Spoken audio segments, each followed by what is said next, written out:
안녕하세요. 까치살모입니다. 요즘 KDDX의 문제로 바람 잘 날이 없는데요. 제가 저번 영상에서 이번 주 중으로 KDDX가 어떻게 될지 이야기가 나올 거라고 했었는데요. 드디어 이야기가 나왔습니다. 이번 주 화요일인 11월 26일 방사청에서 기자간담회를 열었는데요. 그 자리에서 KDDX 사업의 방향성에 대해서 이야기가 나와서 오늘은 그 이야기를 해볼까 합니다. 그 전에 앞서서 그 이야기 말고도 여러 가지 다른 이야기도 해볼까 하는데요. 우선 첫 번째로 할 이야기는 바로 카이와 한화가 KF-21을 생산하기 위한 부품의 공급 계약을 체결했다는 이야기입니다. 이번 주 월요일인 11월 25일에 한화에어로스페이스와 카이는 KF-21에 들어가는 총 17개 부품에 대한 공급 계약을 체결했다고 전했습니다. 이번 공급 계약은 4,731억 원의 규모로 APU 그러니까 보조동력 장치를 비롯한 KF-21의 구동계와 연료계통에 관한 주요 핵심 부품에 대한 공급 계약이라고 합니다. 보시는 것처럼 이번 계약의 주체는 카이와 한화에어로스페이스인데요. 분명 몇 달 전에 방사청이 KF-21 20대에 대한 초도 양산 계약을 할 때도 한화와 계약을 체결했습니다. 그 당시 계약 내용을 보면 카이와는 1조 9,610억 원의 공급 계약을 체결했고 한화에어로스페이스와는 5,561억의 계약을 체결하고 한화시스템과는 1,148억의 계약을 체결했습니다.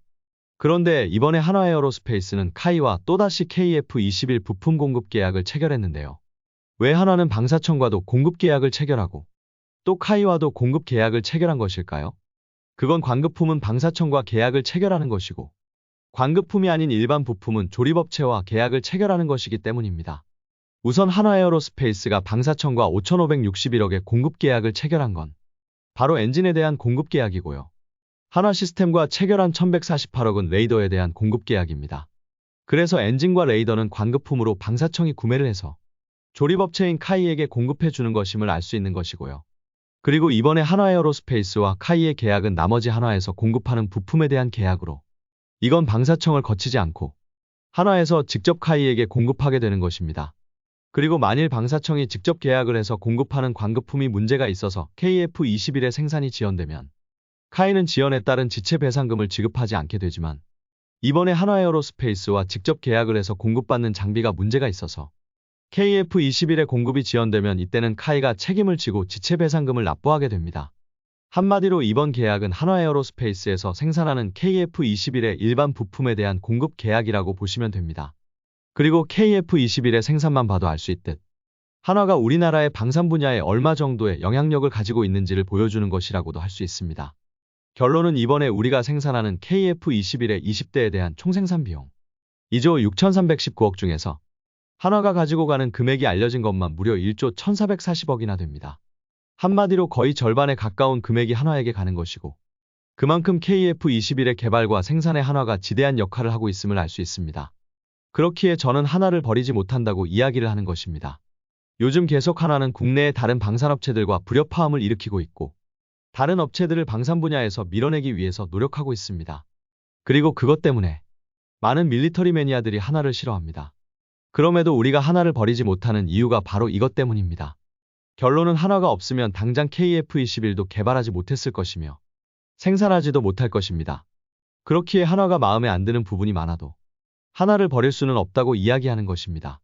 그만큼 한화가 중요한 건 잘 알겠지만 그래도 어디 가나 누구하고도 항상 싸움만 하는 한화가 마음에 들지 않는 것도 사실이고 그래서 제발 한화는 이번에 말한 것처럼 원팀의 정신으로 KDDX뿐만 아니라 다른 분야에도 다른 방산업체들과 잘 협력하기를 기원해 봅니다.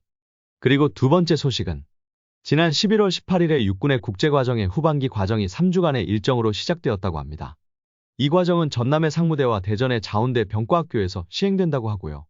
이 과정은 쉽게 이야기해서 우리나라의 장비들을 수입한 나라의 병사들이 우리나라 국내에 들어와서 그 장비들의 운용 및 정비 교육을 받는 것입니다. 특히 이번 과정에는 전에는 없었던 심화 과정이 포함되었다고 합니다. 심화 과정은 기본 과정을 이수한 인원에 대한 말 그대로 더 심도 있는 교육을 실시하는 과정입니다. 그리고 이 국제 과정의 전반기 때는 호주와 폴란드 그리고 이집트 3개 국가에서 총 14명이 참여를 했었는데요. 이번 후반기에는 총 7개국 35명이 참가하고 있다고 합니다. 그럼 우리의 교육 과정에 참여하고 있는 7개 국가는 어디일까요? 당연히 기존 3개 국가에 이번에 추가로 참여하고 있는 국가는 루마니아, 그리고 카타르, 튀르키예, 그리고 베트남입니다. 루마니아는 우리나라에 K9 자주포를 도입하기로 확정했으니 우리나라에서 개설한 국제과정에 참여하는 건 당연하다고 할 수 있는데요. 문제는 카타르와 베트남입니다. 이 나라들은 아직까지는 우리나라 장비를 도입하지 않았습니다. 그럼에도 이 나라들이 우리나라의 국제과정에 일부러 병사들을 파견한 걸 보면 이 나라들도 우리나라의 장비들, 특히 K9 자주포를 도입할 게 확실하다고 보입니다. 실제로 증권 관련 기사를 보면 베트남에 대한 K9 자주포의 수출 가능성이 상당히 높으며, 그리고 베트남에 수출되는 K9 자주포의 엔진도 독일제가 아닌 우리 STX의 SMV1000이 공급될 거라는 이야기도 있었습니다. 그래서 베트남에 우리의 K9 자주포가 수출될 건 거의 확실해 보이며, 그리고 이번 국제 과정에 베트남이 참여한 것만 봐도 거의 확실하다고 봅니다. 한마디로 이번 교육 과정에 참여한 나라들은 우리의 장비를 이미 도입했거나 그리고 도입 예정인 나라들이라는 것입니다. 참고로 카타르는 우리나라의 흑표전차와 K9 자주포 다 도입할 것으로 보입니다. 아무튼 이 과정은 갈수록 참여 국가가 늘어날 거라고 봅니다.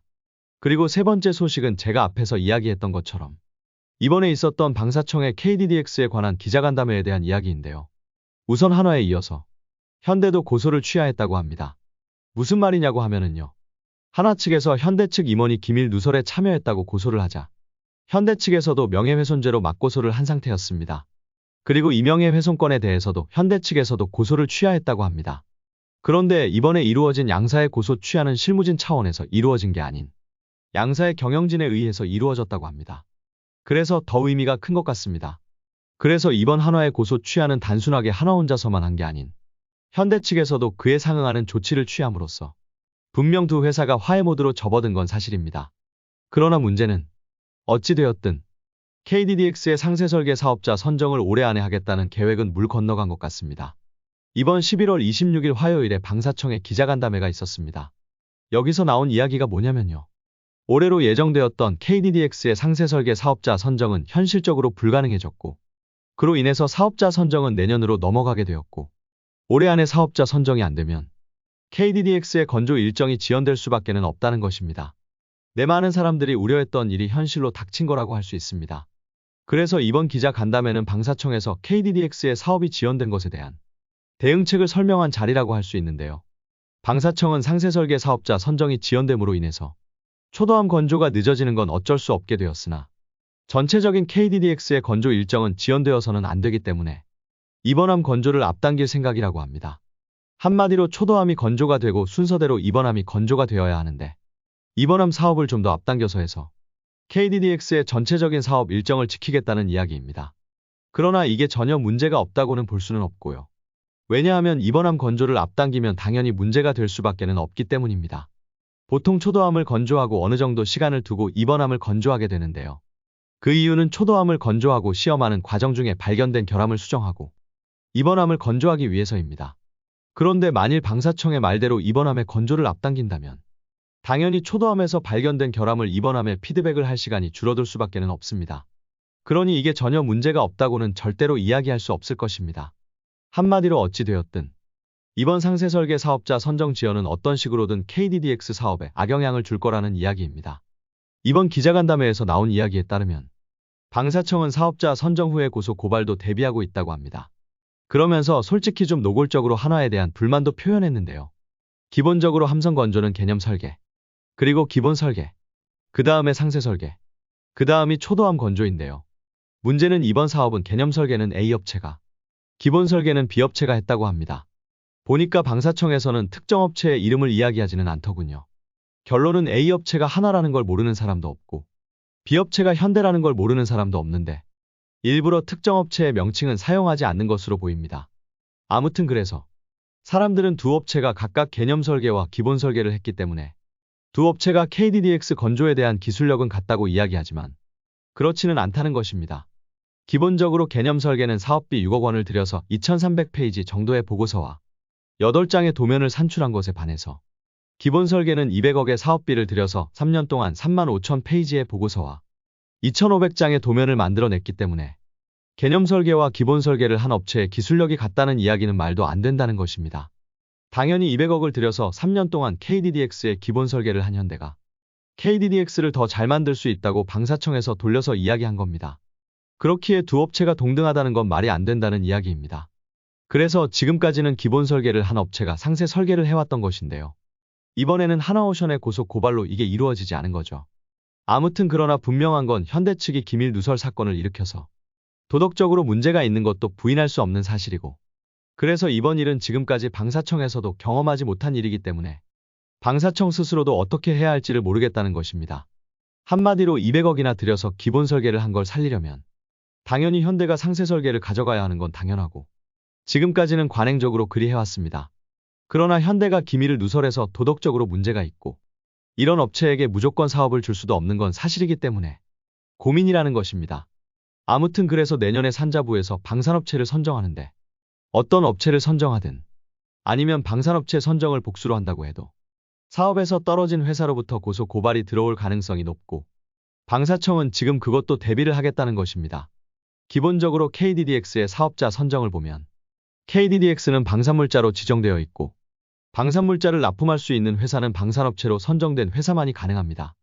그래서 방산업체 선정을 산자부에서 하게 되는데요. 현재 이 사업은 현대와 한화 두 회사 다 방산업체 선정을 신청해 둔 상태입니다. 그래서 보통은 방산업체 선정은 단수, 그러니까 한 업체만 선정하게 되는데요. 이번에는 두 업체를 선정하자는 이야기도 있는 것이고, 그럼 두 업체가 경쟁 입찰을 하게 되는 겁니다. 문제는 현대가 단수로 방산업체로 선정이 되어도 한화 측에서 고소를 할 가능성이 높고, 한화가 방산업체로 선정이 되어도 현대 측에서 고소를 할 가능성이 높기 때문에 방사청은 이걸 대비하겠다는 것입니다. 그래서 결론은 이번 간담회에서 나온 이야기에 따르면 KDDX는 연내에 상세 설계 사업자 선정은 불가능해졌다는 것이고, 그리고 그로 인해서 초도함 건조도 늦어지게 되었다는 이야기입니다. 우려했던 일이 현실이 된 거죠. 이 사업을 앞으로 어떻게 풀어나갈지 참 걱정이 됩니다. 방사청 말대로 어떤 업체를 선정을 해도 탈락한 업체가 고소를 할 가능성이 높고, 그리고 무엇보다도 고소를 한 업체는 사업자 선정 효력정지 가처분을 신청할 가능성이 높습니다. 그럼 또 KDDX 사업은 그 재판이 끝날 때까지 사업이 중단될 수밖에는 없습니다. 그렇기에 이번에 한화와 현대가 서로에 대한 고소고발을 취한 것처럼 최소한 탈락한 업체가 그것에 대한 고소를 하는 일은 없어야 할 텐데 걱정입니다. 그리고 호주 사업에서 우리나라의 충남급이 탈락한 이유에 대해서도 호주 측에서 이야기가 나왔다고 하는데요. 충남급이 탈락한 이유는 자신들의 요구한 작전을 소화해 낼 수 없기 때문이라고 합니다. 특히 항속거리가 떨어진 게 문제라고 하는데요. 충남급은 항속거리가 8,300km인 것에 반해서 모가미급은 14,800km이고, 독일이 제안한 메코 A200도 13,300km라고 합니다. 그래서 충남급은 항속거리가 너무 짧아서 호주가 요구한 임무를 수행할 수 없다는 거죠.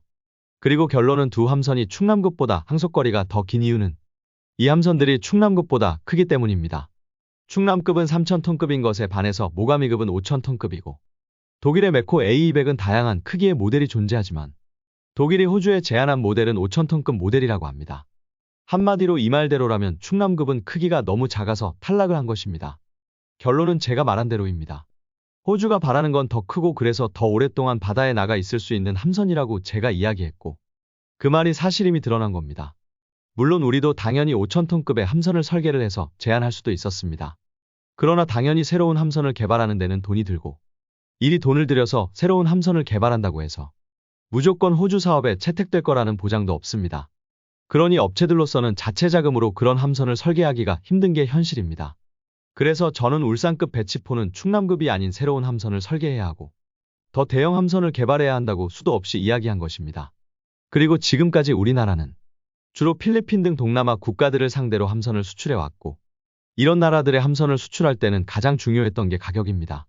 그렇기에 우리 업체들도 이번 사업에서도 가장 중요한 건 가격이라고만 생각을 했고, 그래서 빠른 건조와 낮은 가격으로 이번 사업에 도전을 했습니다. 그러나 호주는 필리핀이 아니죠. 가난한 나라도 아니고요. 그렇기에 당연히 가격이 아닌 자신들의 목표 임무를 수행해낼 수 있는지를 더 중요시한 것이고, 그래서 탈락한 겁니다. 무엇보다도 중요한 건 우리는 앞으로도 이런 일을 많이 겪을 거라는 것입니다. 지금까지 우리는 주로 가난한 나라에 무기를 판매해왔지만 앞으로는 그렇지 않습니다. 앞으로는 선진국들에게 무기를 판매해야 하고, 그렇기에 무조건 경쟁 상대보다 가격이 싸다는 것만으로는 사업에서 승리할 수 없다는 것입니다. 그렇기에 이번 일을 교훈 삼아서 각각의 사업에 적합한 대응책을 세워야 한다고 생각을 합니다. 그리고 특히 제가 불안하게 보는 게 바로 캐나다의 잠수함 사업입니다. 많은 유튜버들이 캐나다 잠수함 사업에 대해서 이야기했고, 그리고 마치 우리가 채택될 것처럼 이야기합니다. 최근에도 일본이 캐나다 사업에서 빠진 걸 보고 가장 강력한 경쟁 상대가 빠졌으니 캐나다 사업은 당연히 우리가 될 것처럼 이야기합니다. 그러나 저는 그렇지 않다고 봅니다. 결정적으로 우리나라의 잠수함들에는 문제가 있습니다.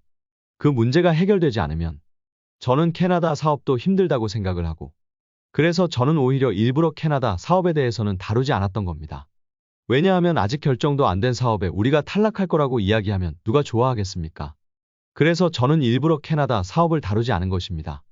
그나마 우리가 캐나다 사업을 정말로 따내려면 이번 호주 사업 탈락에서 우리는 정말 많은 교훈을 얻어야 합니다. 그렇지 않으면 캐나다 사업도 탈락하게 될 것입니다. 물론 이런 이야기를 듣는 여러분도 기분 나쁘겠지만 이게 현실입니다. 그리고 현실을 알고 우리의 문제점을 직시하고 그 문제점을 해결하지 않으면 당연히 우리가 탈락하는 건 너무도 당연한 일입니다. 그러니 기분 나빠만 할 게 아니라 우리의 문제점을 잘 파악해야 한다고 생각을 합니다. 그리고 마지막으로 11월 27일 수요일에 정조대왕함이 해군에 인도되었습니다. 비록 정조대왕급이 정상적인 경로로 건조된 함은 아니지만 그래도 분명 강력한 함선임에는 틀림없는 사실이고, 그렇기에 우리나라의 전력 증강에 도움이 될 거라고 봅니다. 그래서 정조대왕함의 해군 인도는 분명 기쁜 일인 건 분명한 사실입니다. 아무튼 오늘도 또 KDDX 이야기를 했는데요. 그동안 우려했던 일이 현실로 되니 참 답답하고요. 다만 어느 업체가 선정되어도 더 이상의 고소 고발만은 해서는 안 된다고 생각을 합니다. 만일 탈락한 업체가 또다시 고소를 남발해서 KDDX 사업이 중단된다면 그 업체는 비난받아도 마땅하다고 생각을 합니다. 아무튼 이 문제가 빨리 해결되어서 KDDX 사업이 조속히 시행되기를 기원해 봅니다. 이상 영상 봐주셔서 감사합니다.